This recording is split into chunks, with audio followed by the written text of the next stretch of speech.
बहनों और भाइयों, मैं उत्तर प्रदेश मर्यादा पुरुषोत्तम प्रभु श्री राम की पावन धरा से आपके बीच में कुछ अनुरोध करने के लिए आया हूं। सबसे पहले तो मैं आपका अभिनंदन और आपका स्वागत करता हूं और आपका आभार भी व्यक्त करता हूं कि श्री राम जन्मभूमि आंदोलन के दौरान महाराष्ट्र के हमारे सभी भाजपा शिवसेना के कार्यकर्ताओं ने, महाराष्ट्र के हमारे वीर कार्यकर्ताओं ने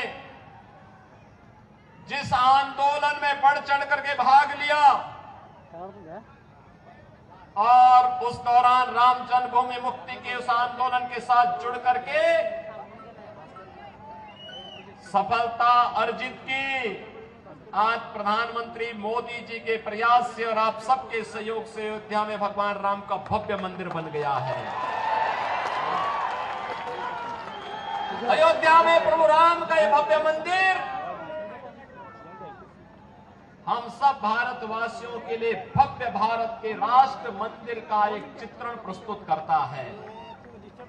बहनों और भाइयों, अयोध्या का राम मंदिर इस बात का संकेत है कि अगर हम एकजुट होकर के कार्य करेंगे तो सिद्धि हमें अवश्य प्राप्त होगी, कोई ताकत हमें रोक नहीं सकती है। मोदी जी ने,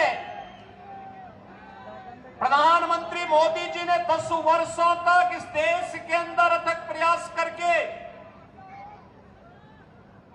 उनके प्रयासों में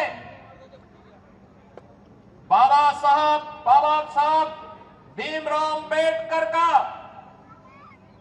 संविधान, महात्मा फूले, सावित्रीबाई फूले और सरदेव बाला साहब ठाकरे के विचारों की प्रेरणा प्रधानमंत्री मोदी जी के एक एक कार्य में झलकती है और उसी का परिणाम है पूरे देश के अंदर चारों ओर एक ही स्वर से लोग आवाज उठा रहे हैं। बहनों और भाइयों, 2 चरणों के चुनाव संपन्न हो चुके हैं। 543 में से 191 सीटों पर चुनाव हो गए। उत्तर, दक्षिण, पूरब, पश्चिम चारों ओर मुझे जाने का अवसर प्राप्त हुआ। कल ही मैं वेस्ट बंगाल में था। बहनों और भाइयों, मैं कह सकता हूं चारों ओर एक ही स्वर गूंज रहा है। अकेले उत्तर प्रदेश में 80 लोकसभा सीट है और चारों ओर एक स्वर से आवाज आ रही है कि फिर एक बार मोदी सरकार का, ये मोदी सरकार का जो स्वर गूंज रहा है वैसे ही नहीं गूंज रहा है। 10 वर्ष तक बाबा साहब भीमराव अंबेडकर के संविधान की पूजा करते हुए, महात्मा फूले के सामाजिक न्याय को अंगीकार करते हुए,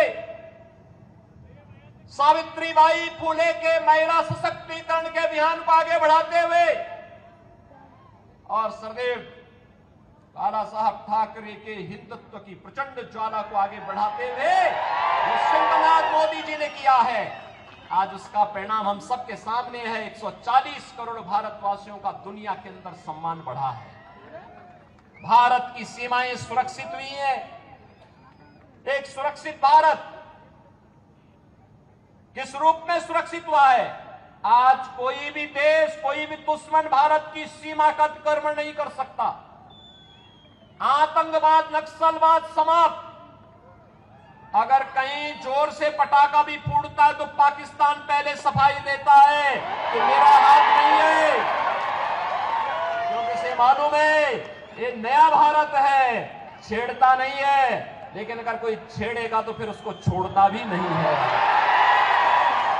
ये नया भारत है, ये कांग्रेस के समय का भारत नहीं है कि कोई एक थप्पड़ मारता था वो कहता था अरे रुक रुक जाओ यार, देखो कहीं माहौल खराब ना हो जाए।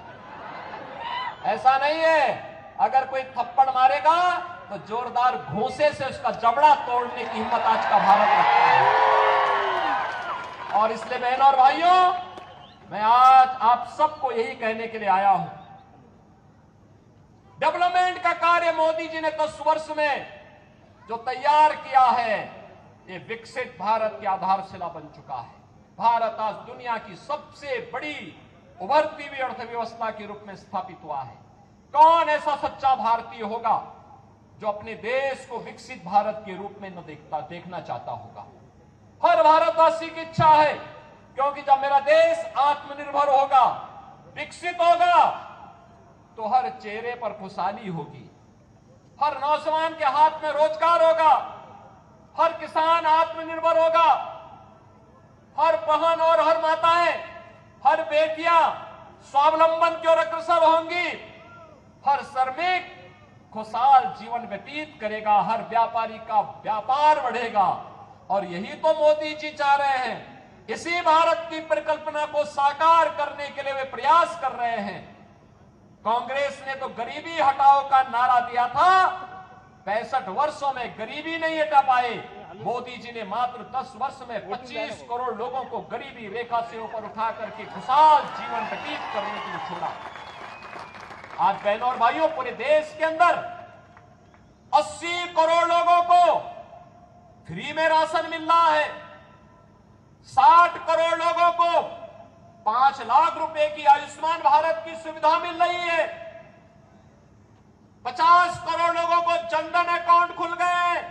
जो कांग्रेस पहले दिल्ली से आने वाले पैसे को, मुंबई से आने वाले पैसे को बंदर बांट कर देती थी, खा जाती थी, हड़प कर जाती थी, सेंधमारी करती थी, आज मोदी जी ने आपके लिए जनधन अकाउंट खोल दिया, पैसा सीधे उस अकाउंट में आएगा।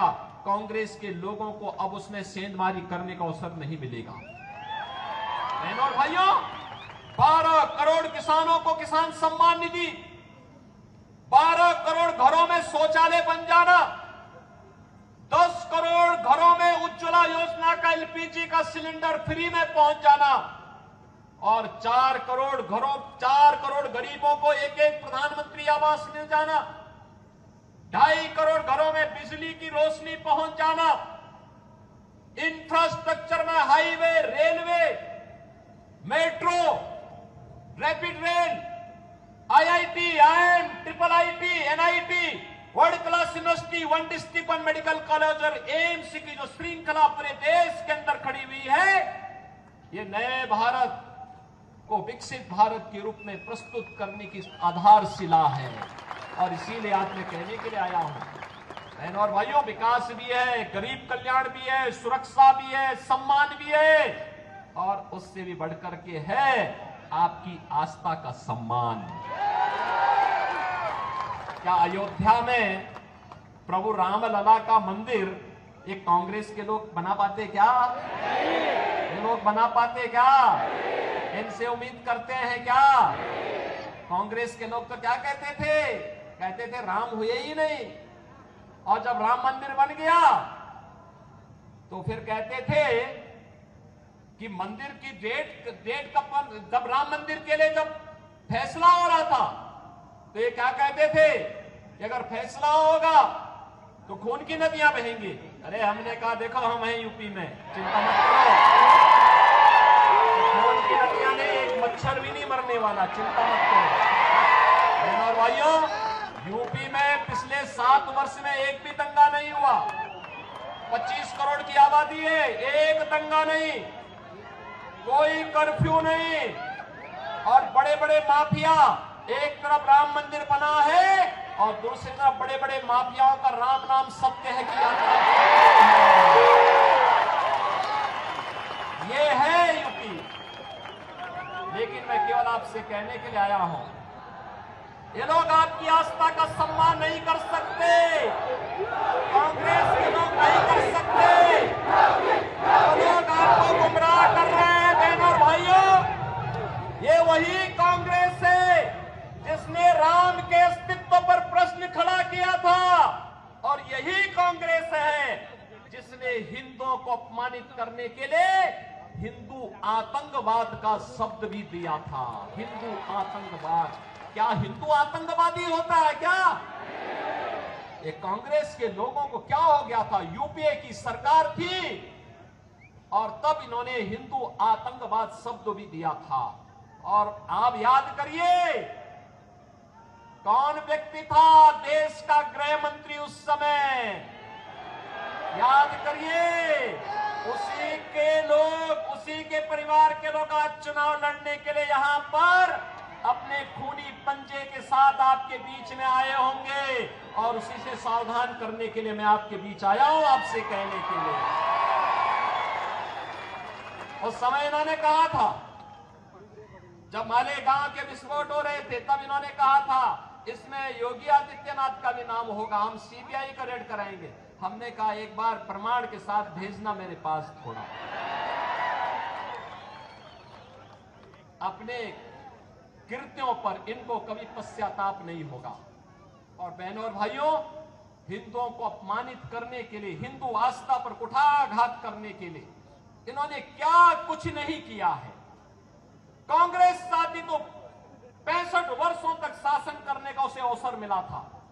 वह भारत को दुनिया की एक बड़ी ताकत बना सकती थी, देश को नक्सलवाद, आतंकवाद से मुक्त कर सकती थी। लेकिन आतंकवाद की जड़ कांग्रेस, देश के अंदर नक्सलवाद की समस्या कांग्रेस ने दी, गरीबी कांग्रेस ने दी, भ्रष्टाचार कांग्रेस ने दिया, देश की सुरक्षा में सेंध कांग्रेस ने लगाया। और अब तो कांग्रेस अपने घोषणा पत्र के माध्यम से ओबीसी, अति पिछड़ी जाति यानी पिछड़ी जाति के आरक्षण पर और अनुसूचित जाति जनजाति के आरक्षण पर भी सेंधमारी करने का प्रयास कर रही है। कांग्रेस का घोषणा पत्र बताता है, वह कांग्रेस का घोषणा पत्र क्या कहता है? कांग्रेस का घोषणा पत्र इस बात की पुष्टि करता है कि यूपीए सरकार के समय कांग्रेस ने यही प्रयास किया था। उस समय उसने जस्टिस रंगनाथ मिश्रा के नेतृत्व में एक कमेटी बनाई थी और कमेटी ने कहा था कि पिछड़ी जाति के लोगों को मिलने वाले 27% आरक्षण में से 6% मुसलमानों को दे देना चाहिए। क्या हम अपने पिछड़ी जाति के लोगों के हक को किसी दूसरे को बांटने देंगे क्या? हिंदुओं का आरक्षण किसी को मिलना चाहिए क्या? और सच्चर कमेटी गठित करके इन्होंने मुसलमानों की कुछ जातियों को अनुसूचित जाति में शामिल करने का प्रयास किया था। वो तो भारतीय जनता पार्टी थी, विरोध किया था, तब ये बच पाया था। आज गुमराह कर रहे हैं कांग्रेस के लोग। ये अनुसूचित जाति, जनजाति और पिछड़ी जाति के आरक्षण में सेंध लगाने के लिए आज कांग्रेस ने साजिश रच दी है और इसीलिए अब वह तमाम प्रकार के झूठ का सहारा ले रही है। और बहनों और भाइयों, मैं इसीलिए आपसे कहना चाहता हूं, कांग्रेस के नेतृत्व में जो महागठबंधन बना है देश के अंदर, बहनों और भाइयों, ये देश की महासमस्या है। इस समस्या को जितनी जल्दी आप अपने से दूर कर पाएंगे, देश उतनी तेजी के साथ आगे बढ़ पाएगा। ये भारत के विकास का बैरियर है। यह आतंकवाद, नक्सलवाद की समस्या में सबसे बड़े बैरियर है। ये देश के अंदर आपको बांटेंगे। पहले कांग्रेस गुमराह करने के लिए क्या कार्य कर रही है, इसके लिए इसने आपको क्या एक झुंझुना पकड़ाया है। ये कह रही है हम पहले जातीय जनगणना करेंगे, जातीय जनगणना करके हिंदुओं की जातियों को आपस में लड़ाएंगे, फिर आपस में लड़ाने के बाद जब आरक्षण का मुद्दा इनके मुद्दे से अलग हो जाएगा, उसमें लोगों का ध्यान आपस में लड़ने में ही हिंदू लड़ने लग जाएगा, उसके बाद चुपचाप आपके हक पर ये उसको मुसलमानों को देने का काम करेंगे और फिर भारत के इस्लामीकरण का, तालिबानीकरण की एक रूपरेखा अपने घोषणा पत्र के अनुसार कांग्रेस तैयार कर देगी। हमें कांग्रेस के इस मंसूबे को सफल नहीं होने देना है। बहनों और भाइयों, इस देश का फिर से मजहब के आधार पर बंटवारा नहीं होने देना है और इसके लिए चाहे कोई भी कुर्बानी देनी पड़े, हमें इसके लिए अपने आप को तैयार करना है। और इसीलिए हम आए हैं। आज जो परिवर्तन आपको देश के अंदर देखने को मिल रहा है, ये परिवर्तन के नेतृत्व करता, इसके सारथी हैं देश के प्रधानमंत्री मोदी जी। और आज हमारा दायित्व बनता है 10 वर्ष तक बिना रुके, बिना डिगे, बिना झुके मोदी जी ने देश के विकास के लिए 24 घंटे 365 दिन लगातार 10 वर्ष तक काम किया है। और आज इसीलिए मैं आपसे अपील करने के लिए आया हूं, अगर मोदी जी अपने स्तर पर मेहनत करते हैं, कार्य करते हैं, देश के लिए सोचते हैं, नेशन फर्स्ट के लिए कार्य करते हैं, मोदी जी नेशन फर्स्ट की बात करते हैं और कांग्रेस और उनके गठबंधन के लोग फैमिली फर्स्ट की बात करते हैं। यही अंतर है। मोदी जी देश की बात करते हैं, वे परिवार की बात करते हैं। मोदी जी कहते हैं भारत को विकसित बनाएंगे, वे कहते हैं नहीं, हम भारत को बंटाधार कर देंगे, बांटना चाहते हैं देश को। क्या भारत को बांटने वालों का साथ देंगे क्या? बहनों और भाइयों, देश के अंदर जो सुरक्षा का माहौल है, देश के अंदर विकास का जो माहौल है, भारत का जो दुनिया के अंदर सम्मान बढ़ा है, मोदी जी नेतृत्व करता है, मोदी जी को श्रेय जाता है। लेकिन उससे बढ़कर का श्रेय आपको है, क्योंकि आपने मोदी जी पे विश्वास किया है। और इसीलिए इसके लिए मैं आपका अभिनंदन करता हूं और इसीलिए आपसे अपील करता हूं, आपका एक वोट, आपका एक वोट अगर गलत दिशा में जाता है, आतंकवाद का पुराना दौर वापस आ जाता है। लेकिन अगर भारतीय जनता पार्टी के पक्ष में जाता है, आत्मनिर्भर और विकसित भारत की परिकल्पना को साकार करता है। जहां राम मंदिर भी है, जहां बाबा साहब भीमराव अंबेडकर के पंचतीर्थ भी हैं, जहां पर भारत की आस्था के प्रतीक पूज्य संतों का सम्मान भी है, और जहां पर गांव गरीब सबके विकास की, सबका साथ और सबके विकास की भावनाओं के अनुरूप कोई नहीं कह सकता कि मोदी जी ने 10 वर्ष में किसी का चेहरा देखकर के योजना का लाभ दिया हो। भारत का नागरिक हो, जरूरतमंद हो, उनको योजना का लाभ मिलना चाहिए। मोदी जी ने पहले दिन कहा सबका साथ सबका विकास। तो सबका साथ और सबके विकास में कहां से बात आती है, कहां से संविधान बदलने की बात आती है? मोदी जी तो बाबा साहब भीमराव अंबेडकर के संविधान की पूजा करते हैं। याद करिए, जब भारत का नया संसद बन रहा था, मोदी जी बाबा साहब भीमराव अंबेडकर जी के संविधान को सिर पे रख करके लेके जा रहे थे, कह रहे थे हमारे भारत का सबसे पवित्र ग्रंथ है, स्वतंत्र भारत का सबसे पवित्र ग्रंथ है। क्या कांग्रेस के लोगों ने कभी ये काम किया? कभी नहीं किया, करेंगे भी नहीं। इन्होंने तो बाबा साहब भीमराव अंबेडकर का जितना अपमान कांग्रेस ने किया, किसी और ने किया ही नहीं होगा। और इसलिए बहनों और भाइयों, इनके बहकावे में आने की आवश्यकता नहीं। याद रखना, जिन लोगों ने राम मंदिर के मार्ग में रोड़े अटकाए हैं, जिन लोगों ने हिंदुओं को आतंकवादी कहा है, हमारा वोट अगर उनकी तरफ जाता है तो बहनों और भाइयों, आने वाली पीढ़ी कभी हमें माफ नहीं करेगी, कभी माफ नहीं करेगी। और इसीलिए मैं आपसे अपील करने के लिए आया हूं, पूरे देश के अंदर जो आवाज है, एक ही आवाज है, एक ही स्वर है। जो राम को लाए हैं हम उनको, जो राम को लाए हैं हम उनको लाएंगे। और मोदी जी 500 वर्षों के बाद प्रभु राम को अयोध्या में विराजमान कराए हैं। और इसीलिए मैं आप सबसे अपील करूंगा कि मोदी जी को फिर से हम देश की सत्ता सौंपेंगे। ये सोलापुर का संकल्प होना चाहिए। सहमत है? सहमत है? सभी लोग सहमत हैं? श्री राम भाई सतपुते को भारी बहुमत से विजयी बना के भेजेंगे, लेकिन आपको घर घर जाना पड़ेगा, मोदी जी का प्रतिनिधि बन करके जाना पड़ेगा। जाएंगे? श्री चंद्रशेखर बावनकुले जी का प्रतिनिधि बन करके जाना पड़ेगा। जाएंगे? श्री देवेंद्र फडणवीस का प्रतिनिधि बन करके जाना पड़ेगा। जाएंगे? मुख्यमंत्री शिंदे जी का प्रतिनिधि बन करके जाना पड़ेगा। जाएंगे? सभी लोग सहमत हैं?